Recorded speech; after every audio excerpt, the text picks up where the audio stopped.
less. How about the Minnesota football team? We got a soap opera going on, we know right there. It took another turn today with an announcement from the Gophers seniors.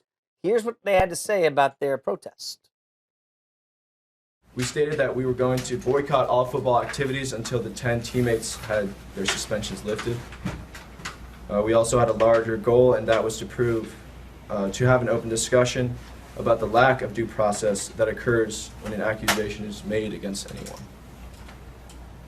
And after many, many hours of discussion within our team, and after speaking with President Kaler, it became clear that our original request of having 10 suspensions overturned was not going to happen. Okay, so it looks like it's over. The players are going to go ahead and play in this Holiday Bowl game against Washington State. So put the politics aside. When you have this type of distraction, there's no other way to construe this. It's got to be a distraction. Right. When your team threatened to arguably not play in the game, they're going to play, but how will they play? It's tough to say. I think it could go one of two ways. It certainly has kept them away from what a normal football team around this time of year that's getting ready for a bowl game. It's not been business as usual. Like, for example, Wazoo with the Cougars. They're going through practice. They're watching film. For this Minnesota team, it's certainly not been that way. No. But it can go two ways. One of those ways could be it drives this team together and unifies them as they've together. You heard the representative there from the Gophers say, look, we've had many hours of discussion and felt like this is the right thing to do.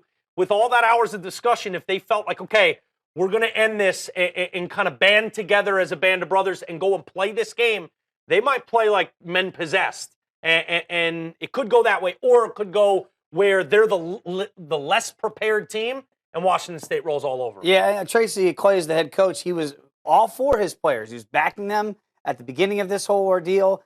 Is there any reflection of him? If they go out there and lay an egg, do they go, well, coach, these are your kids. You supported this. We might need to think about making changes.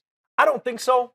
You never do know. I don't think, however, that his job is going to be his status as Minnesota head coach is going to be based on the result of this game. Right. I think the athletic director, I think everyone around Minnesota and everyone in the media here realize that if they come out and they're not their sharpest, that there's a reason for that because they felt like taking a stand and that disrupted their normal routine.